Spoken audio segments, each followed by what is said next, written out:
Mengapa Tuhan Yesus menggunakan perumpamaan dalam mengajar? Sebenarnya kita harus belajar seperti Yesus, tidak mengenal lelah. Kita bisa membayangkan dari satu tempat ke tempat lain, bahkan dari pagi sampai petang dia mengajar. Bahkan ketika dia sampai malam pun, ketika tiba tengah malam dia berdoa. Dalam kesempatan ini ketika Tuhan Yesus mulai mengajar, khususnya dalam Matius 13 ini dan beberapa referensi lain, sudah mulai mengajar dengan perumpamaan-perumpamaan. Nah, kita semua pasti punya pengkhotbah favorit. Ada pengkhotbah yang suka memakai cerita lucu. Ada pengkhotbah yang kemudian memakai ilustrasi kehidupan. Ada pengkhotbah yang menceritakan pengalamannya, baru kemudian kebenaran diambil dari pengalamannya.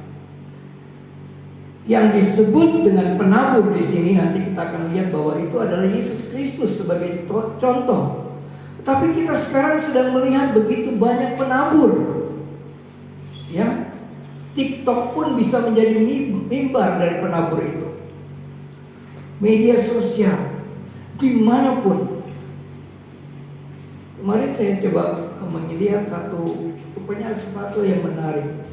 Ada seorang pemuda memajang di dadanya jasa membaca Alkitab. Kemudian dia ucapkan, "Shalom, bersediakah saya membaca Alkitab?" Ada yang siap. Dia kemudian membaca ayat. Kesempatan untuk menabur atau menyampaikan berita itu terbuka lebar sekali. Saat ini berbagai media menjadi tempat untuk menyampaikan kebenaran. Di lain sisi itu juga menjadi hiburan, di lain sisi itu menjadi alat juga untuk kritik, baik terhadap pemerintah, baik terhadap orang-orang tertentu, bahkan ada yang mengungkapkan pendapatnya melalui media sosial. Kisah-kisah yang terjadi di akhir ini kita pun juga tahu, tapi saya ingin mengajak kita memperhatikan bahwa Yesus ketika banyak orang datang, entah itu orang siapa saja, dia tidak pernah mengabaikan. Dia berusaha untuk menyampaikan. Bahkan perahu, pantai bukan halangan buat dia untuk menyampaikan. Bapak Ibu, disinilah kita belajar yang pertama tentang bagaimana seorang penabur. Tapi bagian berikut yang akan kita perhatikan, kita masuk di dalam ayat yang ke-10. Nanti ayat-ayat itu nanti kita akan gabungkan dengan ayat-ayat untuk minggu depan. Ayat 10, ada pertanyaan dari murid. Mengapa engkau berkata-kata kepada mereka dalam perumpamaan? Ya, ini salah satu metode di dalam mengajar yang Tuhan Yesus pakai dan dalam perumpamaan. Bapak Ibu, ketika berbicara tentang pengajaran-pengajaran yang kita terima pun, kita harus akui bahwa seringkali ada pengkhotbah yang begitu luas menyampaikan. Dia membawa satu kisah, dia membawa satu budaya, dia membawa satu pengalaman, dan kemudian dari pengalaman itu dia mengangkat kebenaran dari firman Tuhan yang dia nyatakan sebagai kebenaran itu. Ini berbeda dengan apa yang terjadi dalam penafsiran Alkitab. Pengalaman-pengalaman, hal-hal yang terjadi tidak boleh menjadi dasar kebenaran. Penafsiran harus dasarnya ialah firman Tuhan. Tetapi ketika menyampaikan firman Tuhan, ada ilustrasi-ilustrasi yang dipakai. Dan itulah yang Tuhan Yesus pakai untuk menyampaikan kebenaran. Dari pertanyaan ini kita akan melihat jawaban Yesus, dan kita akan mengerti bahwa sebenarnya penabur yang menyampaikan, yang dipakai sebagai perumpamaan ini untuk memberitahukan. Perhatikan ayat yang ke-11. Kepadamu diberi karunia untuk mengetahui rahasia kerajaan surga, tetapi kepada mereka tidak. Jadi satu hal yang dimulai oleh Yesus dengan perumpamaan ini untuk membuka rahasia kerajaan surga. Bapak Ibu yang kekasih, kita mungkin di dalam kehidupan kita sebagai orang Kristen bertahun-tahun rahasia kerajaan surga ini mungkin masih tertutup ya. Apa sih kerajaan surga itu? Bahkan kita mungkin berulang kali mendengar, tapi pertanyaan murid-murid ini kemudian menyadarkan kepada kita bahwa rahasia kerajaan surga itu sebenarnya inisiatif dari Tuhan untuk memberitahukan. Dan keinginan kita untuk tahu itu juga adalah anugerah. Ketika Tuhan Yesus mengatakan kepadamu diberi karunia untuk mengetahui rahasia kerajaan surga, tapi kepada mereka tidak.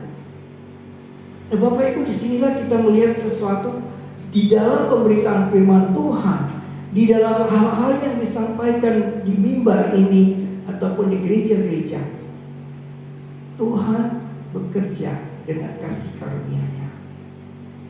Bapak Ibu, bukan sekedar kita belajar untuk mengetahui, tapi di situ kasih karunia Tuhan yang berkenan untuk menyapa kita, dan bahkan ada keinginan dari diri kita untuk mengetahuinya. Nah, Bapak Ibu yang punya pengalaman bersama Tuhan pasti bisa mengerti. Murid-murid Yesus itu bertanya, karena mereka sudah berjalan bersama Yesus beberapa waktu, dan ketika mereka melihat Yesus buat mujizat, melihat Yesus mengajar, melihat Yesus memakai anak kecil untuk mengajar, mereka bertanya. Dan Yesus berkata, kepadamu diberi karunia untuk mengetahui rahasia kerajaan surga. Apa yang membedakan di sini? Orang yang punya rasa haus akan firman Tuhan, rasa ingin tahu yang dalam tentang kerajaan surga, itu semua adalah karunia Tuhan. Itu sebabnya Bapak Ibu yang kasih, kita akan menguji di sini diri kita. Apakah kita punya kerinduan yang dalam? Apakah kita seperti rusa yang rindu air yang segar? Bukankah kita juga banyak membaca? Beberapa waktu yang lalu saya tidak saja mendapat perjalanan orang ke surga, ada juga cerita orang jalan ke neraka dengan berbagai versi mereka. Itu menimbulkan rasa ingin tahu. Tetapi hal pertama yang akan kita tanyakan, apakah yang Alkitab katakan tentang surga? Apa yang Alkitab katakan tentang neraka? Dan itu ada di dalam Alkitab. Tapi ketika di sini dikatakan bahwa rahasia kerajaan surga itu dibuka oleh Tuhan bagi orang-orang yang mendapat kasih karunia-Nya. Apakah kita mendapat kasih karunia untuk mengetahui rahasia itu? Itu akan muncul ketika kita sendiri merenungkannya. Pada waktu firman Tuhan disampaikan, kita pun dengan hati yang berkobar-kobar mendengarkannya. Bagaimana mereka yang tidak menerima itu? Mereka yang tidak menerima karunia untuk mengetahui, mereka adalah orang-orang yang bebal dikatakan. Telinga mereka tebal. Mereka bahkan menganggap sepele berita firman Tuhan. Dan itu yang terjadi di dalam kehidupan sekarang. Orang akan lebih suka mendengarkan khotbah-khotbah yang mengenakan telinganya daripada firman Tuhan yang membuat telinga mereka merah, misalnya. Membuat hati mereka jengkel. Disinilah perbedaan. Kalau orang tahu bahwa itu rahasia kerajaan surga, hatinya akan penuh dengan kerinduan. Bahkan dia ingin tahu, ingin tahu, ingin tahu.